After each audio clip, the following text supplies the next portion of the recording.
ഈശോമിശിഹായ്ക്ക് സ്തുതിയായിരിക്കട്ടെ. ആത്മീയ ഭോജ്യത്തിൽ നാം ഇന്ന് വിചിന്തനം ചെയ്യുന്നത് അതിരുവിട്ട അടുപ്പം ചതിക്കുഴിയായി മാറാം.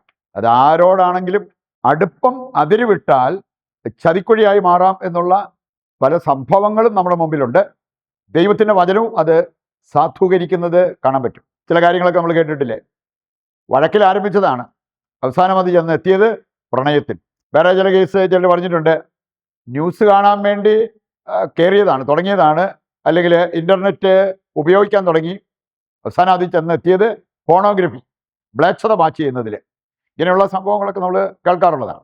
ഒരു ട്രൂ സ്റ്റോറി, ശരിക്കുണ്ടായൊരു സംഭവം.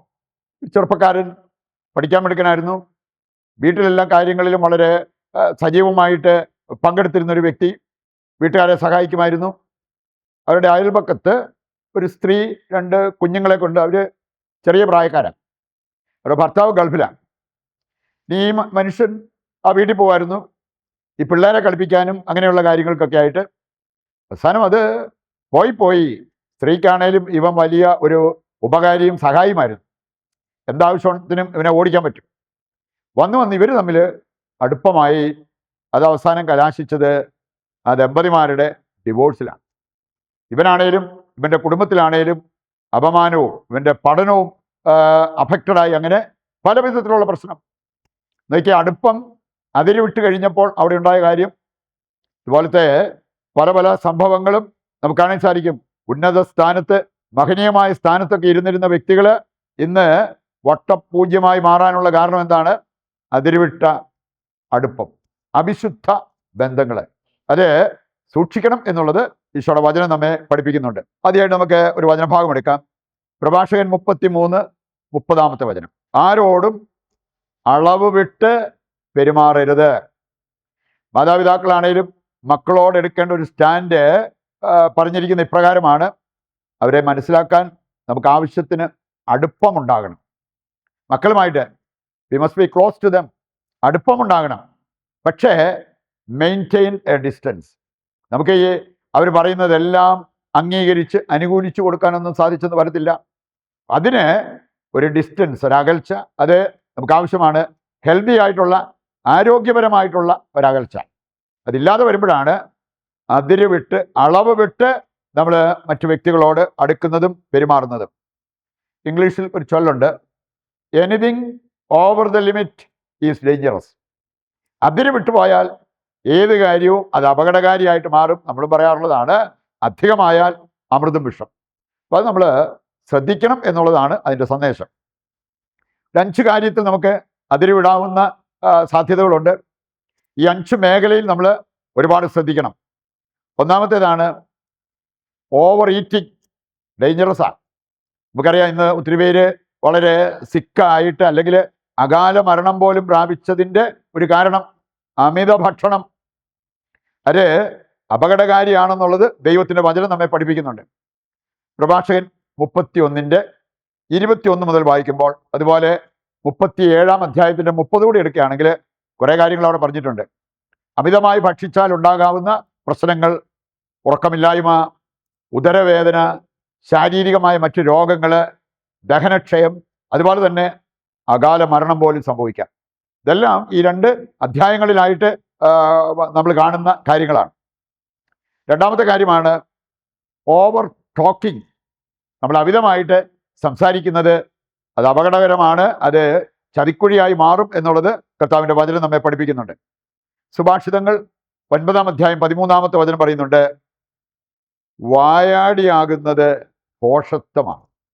ഓവർ ദ ലിമിറ്റ് സംസാരിക്കുന്നത് വിഡ്ഢിത്തമാണ്. വിഡ്ഢികളെ അത് ചെയ്യത്തുള്ളൂ. വീണ്ടും നമ്മൾ കാണുന്നുണ്ട് 10-ാം അധ്യായം 19-ാമത്തെ വചനം, സുഭാഷിതങ്ങൾ 10:19, വാക്കുകൾ ഏറുമ്പോൾ പാപം വർദ്ധിക്കും. അപ്പോൾ പാപം കുറയാൻ വാക്കുകൾ അളന്നു തൂക്കി ഉപയോഗിക്കണം എന്ന് വചനം പഠിപ്പിക്കുക. പ്രഭാഷകൻ 25:20 മുതൽ വായിക്കുമ്പോൾ അവിടെ പറഞ്ഞിട്ടുണ്ട്, വൃദ്ധൻ മണൽക്കുന്ന് കയറുന്നത് പോലെയാണ് ശാന്തനായ ഭർത്താവ് വായാടിയായ ഭാര്യയുടെ കൂടെ കഴിയുക. വൃദ്ധൻ മണൽക്കുന്ന് കയറുന്നത് എത്ര ദുഷ്കരമെന്ന് ചിന്തിച്ചാൽ നമുക്ക് മനസ്സിലാകും. അതിനേക്കാൾ ദുഷ്കരമാണ് വായാടിയായ ഭാര്യയുടെ കൂടെ ശാന്തനായ ഭർത്താവ് ജീവിക്കുന്നത്. മറ്റൊന്നാണ് ഓവർ ഡ്രിങ്കിങ് ആൻഡ് ഈറ്റിംഗ്. അമിതമായിട്ട് ഭക്ഷണം കഴിക്കുക, വീഞ്ഞു കുടിക്കുക എന്നുള്ള കാര്യങ്ങൾ സുഭാഷിതങ്ങൾ 23-20 വചനം വായിച്ചാൽ അവിടെ പറഞ്ഞിട്ടുണ്ട്, അമിതമായിട്ട് മാംസം കഴിക്കുകയും വീഞ്ഞു കുടിക്കുകയും ചെയ്യുന്നവരോട് കൂട്ടുകൂടരുത്. അങ്ങനെയുള്ളവരുമായിട്ട് നമ്മൾ അസോസിയേഷൻ നടത്തരുത് എന്നുള്ളത് കർത്താവിൻ്റെ വചനം നമ്മെ ഓർമ്മിപ്പിക്കുകയാണ്. നമ്മളും പിന്നെ അവരെ പോലെ അഭാവത്തിൽ മുഴുകി ജീവിക്കുന്നവരായിട്ട് മാറും. യെശയ്യാ 22:13-14 വചനങ്ങൾ എടുക്കുമ്പോൾ ഒരു കൂട്ടം ആൾക്കാർ ഏതാണ്ട് ഈ എപ്പിക്യൂരിയൻസ് പോലെ അവര് കഴിച്ചത് ഛർദ്ദിച്ചിട്ട് വീണ്ടും കഴിക്കാൻ നോക്കും. ഏതാണ്ട് ഇതുപോലെ ഇവിടെ പറഞ്ഞിരിക്കുകയാണ്, നമ്മളിനി എത്ര നാളുകൂടെ ജീവിച്ചിരിക്കുമെന്ന് അറിയില്ല, അതുകൊണ്ട് നമുക്ക് മാക്സിമം തിന്നു കുടിച്ച് ആർമാദിക്കാം എന്ന് പറയുന്ന ഒരു ഗ്രൂപ്പ് ആൾക്കാർ. അവരെക്കുറിച്ച് വചനം പറയാണ്, അവരുടെ മരണം വരെ ഞാൻ ഈ പാപം മറക്കത്തില്ല എന്ന് കർത്താവിൻ്റെ വചനം നമ്മെ പഠിപ്പിക്കുന്നുണ്ട്.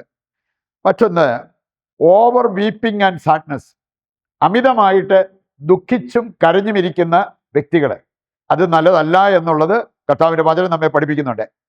പ്രഭാഷകൻ 30:21 വചനം എടുത്താൽ, നീ അമിതമായി ദുഃഖിക്കരുത്, അത് നാശം വിതയ്ക്കും എന്നുള്ളത് കർത്താവിൻ്റെ വചനം പഠിപ്പിക്കുകയാണ്. ഇനി നമ്മുടെ ഉറ്റവരോ ഉടയവരോ ഒക്കെ മരിച്ചാൽ പോലും ഒരു വിലാപകാലമുണ്ട്.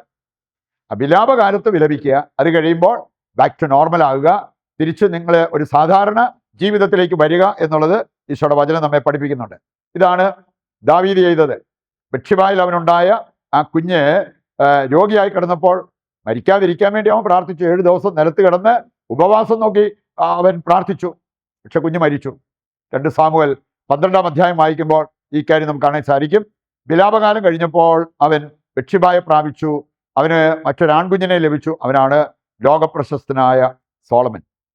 ഒരു കുഞ്ഞിനെ നഷ്ടപ്പെട്ടെങ്കിൽ അത് എടുക്കേണ്ട പോലെ എടുത്തപ്പോൾ അതിനേക്കാൾ വലിയൊരു നേട്ടം ദൈവം അവന് നൽകുന്നതാണ് ഈ അധ്യായത്തിൽ നമ്മൾ കാണുക.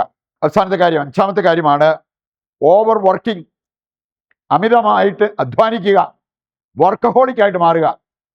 ആൽക്കഹോളിക്കായിട്ട് മാറുന്ന പോലെ തന്നെയാണ് വർക്കഹോളിക്കായിട്ട് മാറുന്നത്. നമ്മൾ കാണുന്നുണ്ട് സുഭാഷിതങ്ങൾ 23-4 വചനം എടുത്താൽ, സമ്പത്തിനു വേണ്ടി അമിതാധ്വാനം അരുത്.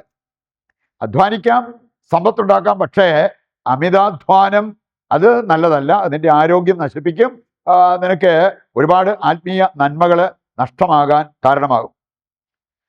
1 യോഹന്നാൻ 5:18 വചനം എടുക്കുമ്പോൾ കർത്താവിൻ്റെ വചനം നമ്മെ ഓർമ്മിപ്പിക്കുന്ന ഒരു കാര്യമുണ്ട്.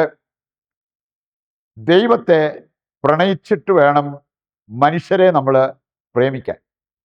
ഇല്ല എങ്കിൽ ഇത് പ്രശ്നത്തിലേക്ക് നമ്മളെ നയിക്കും. ഇനി ദൈവത്തെ പ്രണയിക്കുന്ന ഒരു വ്യക്തിയാണെങ്കിൽ സാത്താൻ അവരെ തൊടാൻ പോലും പറ്റത്തില്ല, അവരെ വഴിതെറ്റിക്കാൻ പറ്റത്തില്ല.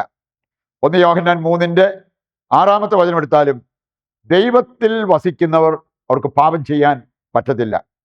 യാക്കോബ് 3-9 വചനം, ദൈവത്തെ സ്തുതിക്കുന്നവരാണെങ്കിൽ, ആത്മാർത്ഥമായിട്ട് ദൈവത്തെ സ്തുതിക്കുന്നവരാണെങ്കിൽ അതേ നാവുകൊണ്ട് മനുഷ്യരെ പഴിക്കാൻ അവർക്ക് പറ്റില്ല എന്നുള്ളത് കർത്താവിൻ്റെ വചനം നമ്മെ ഓർമ്മിപ്പിക്കുകയാണ്. അവസാനമായിട്ട് നമുക്ക് മറ്റുള്ളവരോടുള്ള അടുപ്പം, ആരോടും ആയിക്കോട്ടെ, അൽമേനികളോടോ അത് സമർപ്പിതരോടോ വൈദികരോടോ ബിഷപ്പ്മാരോടോ ആരോടോ ആയിക്കോട്ടെ, നമുക്ക് അവരോടുള്ള അടുപ്പം നല്ലതാണോ, ആരോഗ്യപരമാണോ എന്നുള്ളത് നാം മനസ്സിലാക്കിയിരിക്കണം.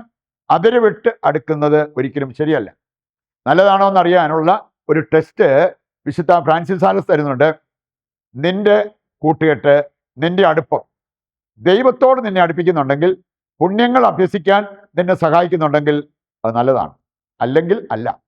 ദൈവത്തിൽ നിന്ന് നിന്നെ അകറ്റുന്നതാണെങ്കിൽ അത് ആരോടുള്ള അടുപ്പമാണേലും അത് നല്ലതല്ല എന്നുള്ളത് ഈ വിശുദ്ധൻ നമ്മെ പഠിപ്പിക്കുന്ന ഒരു കാര്യമാണ്. ഈ ഒരു യാഥാർത്ഥ്യം മനസ്സിലാക്കി ജീവിക്കുവാൻ വേണ്ട കൃപയ്ക്കും അനുഗ്രഹത്തിനുമായിട്ട് ദൈവത്തോട് നമുക്ക് ഈ പ്രതിഷ്ഠാ ജപത്തിൽ പങ്കുചേർന്ന് പ്രാർത്ഥിക്കാം. ദൈവത്തിൻ്റെ വചനം ഹൃദയത്തിലേക്ക് ഏറ്റെടുത്തവരാണ് നമ്മൾ. ദിവ്യകാരുണ്യത്തിൻ്റെ ആശീർവാദത്തിനായിട്ട് നമ്മൾ പ്രാർത്ഥിച്ചൊരുങ്ങുന്നു. നിങ്ങളുടെ പ്രത്യേക നിയോഗങ്ങളെല്ലാം ഈ അൾത്താരയിൽ സമർപ്പിച്ച് ദൈവത്തിൻ്റെ അനുഗ്രഹത്തിനായിട്ട് യാചിക്കുക. നമ്മുടെ പ്രാർത്ഥനാ നിയോഗങ്ങൾ കർത്താവ് കൈക്കൊള്ളുന്നു എന്ന വിശ്വാസത്തോടെ ദൈവത്തെ സ്തുതിച്ചുകൊണ്ട് ദിവ്യകാരുണ്യത്തിൻ്റെ ആശീർവാദം നമുക്കിപ്പോൾ സ്വീകരിക്കാം. യേശുവേ നന്ദി, ഹല്ലേലൂയ. യേശുവേ ആരാധന, യേശുവേ നന്ദി, യേശുവേ സ്തുതി.